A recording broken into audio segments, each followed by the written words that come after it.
Bom dia, meus amores, minhas amoras. Como vocês estão? Começando mais uma aula, né, referentes aqui, ó, agora ao dia 12 de agosto.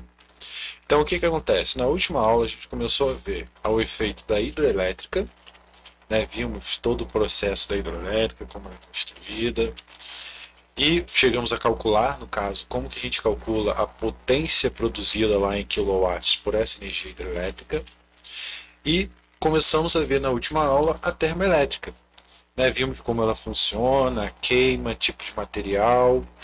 E agora vimos ali a potência gerada, né? O consumo aqui de cada um deles, potencial. E ficou para casa exatamente a atividade com quais são os problemas gerados pela termoelétrica. Então, o que acontece? Nós vamos começar a ver agora a energia eólica ou energia do vento. Então, o que que acontece? A energia do vento, inicialmente, deixa eu só pôr aqui, ela é, se a gente for comparar toda a energia do planeta, ou melhor, pronto.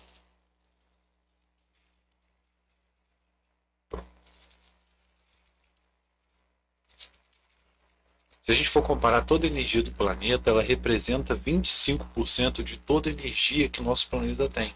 Então, toda a energia gerada pelo Sol, né, ela se distribui em energias geotérmicas, em massa, em vento, hidrelétrica, ou seja, o vento representa 25% da energia do planeta inteiro. Então,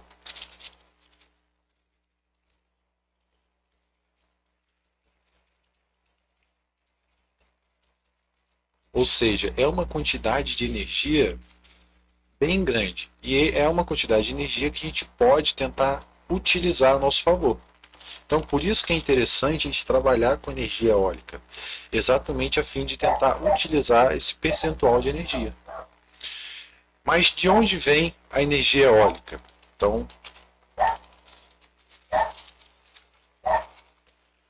o vento ele vem através das correntes marítimas do nosso planeta. Conforme o nosso planeta rotaciona, ou seja, conforme o nosso planeta ele gira, o que que acontece? Tirando aqui o áudio, conforme o nosso planeta rotaciona, nós temos aqui que a Terra se movimenta e como o ar está mais solto, ele tende a se deslocar gerando um arrasto e isso acaba gerando vento. Então o vento é gerado pela rotação da Terra, mas não só por isso, o vento também é gerado pelas mudanças climáticas. Então, regiões onde eu tenho uma temperatura muito alta, uma temperatura muito baixa, é onde eu vou ter também o vento. Então, aqui, ó, eu tenho o seguinte: eu aqueço o meu ar, né? Eu tenho uma região onde o ar bate e o ar quente vai subir e o ar quente vai descer. Então, nesse processo, eu tenho também a geração do vento. Então, o vento ele é tanto gerado pela rotação da Terra, tanto que depende de onde ele estiver, né, regiões aqui no Equador e tudo mais, regiões centrais, a rotação do vento ela vai ser maior. E também vai ser gerado pelas mudanças climáticas, né, de aquecimento e resfriamento. Então, quanto mais quente for esse objeto, ele vai aquecer, o ar quente sobe, o ar frio entra nele. E aí, através desse fluxo, né, eu vou tendo geralmente a geração de energia. Tudo bem? Acontece que esse vento ele depende de terreno para terreno. Então nós temos terreno onshore. O que é terreno onshore? Né, geralmente o pessoal fala isso muito em petróleo, quem trabalha com petróleo. Você trabalhar onshore é quando você trabalha na terra. Trabalhar offshore é quando você trabalha no mar. Então acontece que a energia do vento ela é de 2 watts por metro quadrado, ou seja, a cada metro quadrado a gente tem uma potência de 2 watts. Isso quando ele é onshore, na terra. No vento, no ar, esse vento é muito maior. Então é muito mais interessante a gente tentar tirar a energia do mar do que tentar tirar a energia da terra, né? Porque a gente tem obstáculos aqui, ó, os prédios acabam influenciando nesse vento. Acontece que quando a gente pensa lá em vento, né, Vou criar, por exemplo, um sistema de energia do vento. O vento ele oscila ao longo do tempo.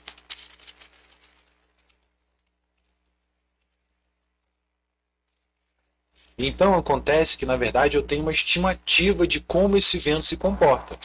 Vão ter regiões, épocas do ano onde o vento ele vai ser muito elevado e vão ter épocas do ano onde o vento não vai ser tão elevado. Então, não é uma energia que eu consiga produzir ao longo do ano inteiro. Ou seja, existem períodos próprios aonde eu vou produzir essa energia.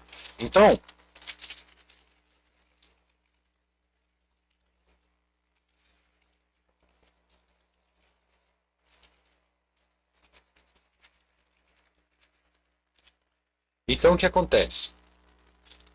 Devido a essa variação, você não consegue produzir energia ao longo do ano. Então você tem que se estabilizar e ver exatamente qual é o período, qual é a velocidade desse vento. Isso porque a gente vai ver lá na frente que a velocidade vai influenciar exatamente nesse vento, vai influenciar em como a gente obtém a energia. Então, em resumo, como que é uma turbina? Né? Como que é uma estação turbina eólica? A turbina eólica é composta de 4 pedaços.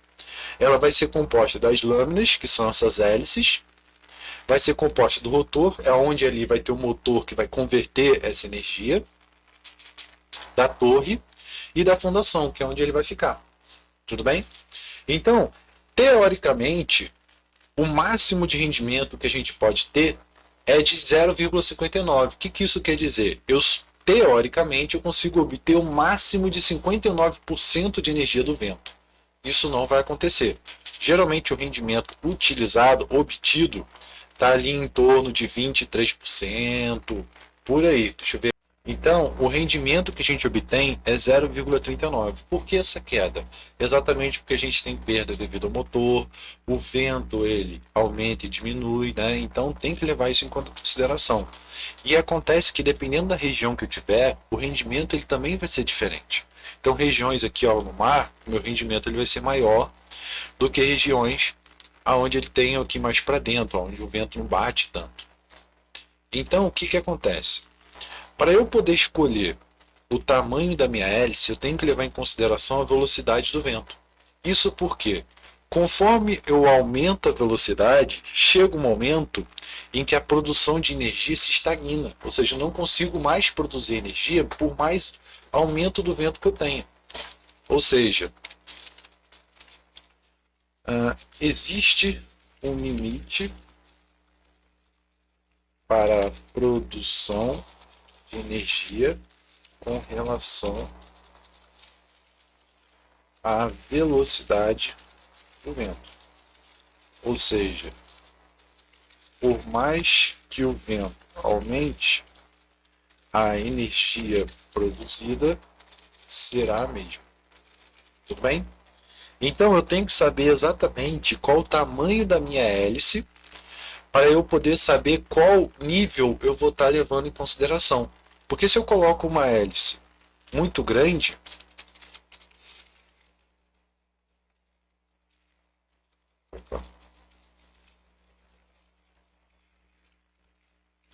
a produção de energia é reduzida. Então, se eu coloco uma hélice muito grande, eu não vou conseguir captar muito dessa energia, exatamente porque ela vai ter mais dificuldade para girar. Então, às vezes, vale a pena eu colocar uma hélice menor, ter um limite de energia, mas eu sei que aquilo vai estar sempre ocorrendo. Né? Eu não vou ter problema, por exemplo, de diminuir essa produção de energia. Certo? E aí, como que eu calculo essa energia? Essa energia, essa potência produzida, ela vai depender desse carinha aqui, ó. Quem é esse cara? A potência produzida, ela vai depender da densidade do ar, que no nosso caso é 1,23. A densidade do ar, ela muda com a temperatura. Então, em regiões maiores, regiões menores, isso vai influenciar. Ele vai levar em consideração a área das hélices, ou seja, eu tenho um círculo, né, e eu tenho uma área da minha hélice. Então isso vai depender também dela. E vai depender da velocidade do vento. Acontece que a velocidade do vento, ou melhor, a eficiência, né, do vento depende da velocidade. Então,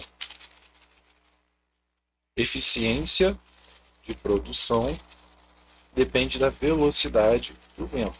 Então, como eu falei, não adianta ter um vento muito forte que a produção de energia vai estagnar, né? Então, ela vai depender primeiro desses fatores.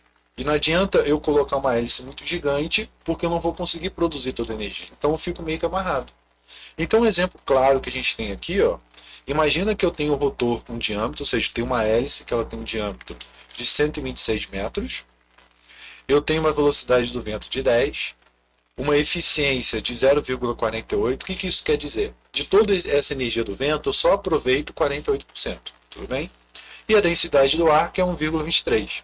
Então, se eu fosse calcular a potência ali, eu teria a densidade 1,23 vezes a área dele, né? Pi vezes raio ao quadrado, ou diâmetro dividido por 2.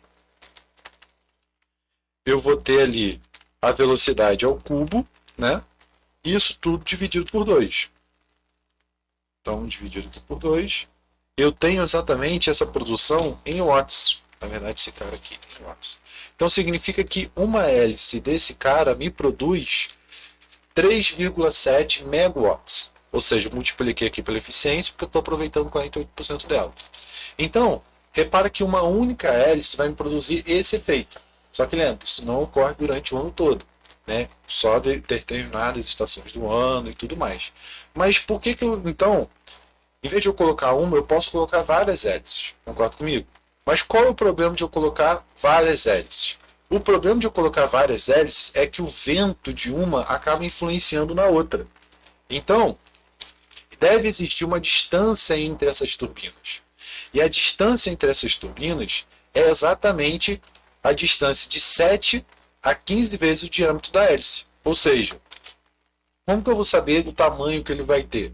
Eu pego o diâmetro da hélice, vejo aí 7 a 15 vezes esse tamanho, esse comprimento, né? Então, se ali é 126 metros, bota aí uma distância um pouco mais longa, né? 126 vezes 7. E aí eu coloco outra turbina. Uma das opções aqui, a gente colocar elas com o vento batendo na mesma direção, né? Uma hélice atrás da outra. Ou outra opção é colocar uma hélice do lado da outra. Ou seja, o vento bate uma atrás da outra ou eu boto uma do lado da outra. Posso fazer como se fosse um campo. E aí eu vou botando vários, né? Várias hélices para poder produzir energia ali, para poder ter uma melhor eficiência. É uma opção. E como que eu produzo essa energia? Bom, essa energia, primeiro que eu tenho que levar em consideração essa velocidade média aí do vento. A partir daí eu vou calcular qual vai ser o tamanho dessa hélice, como vai ser a posição dela, né?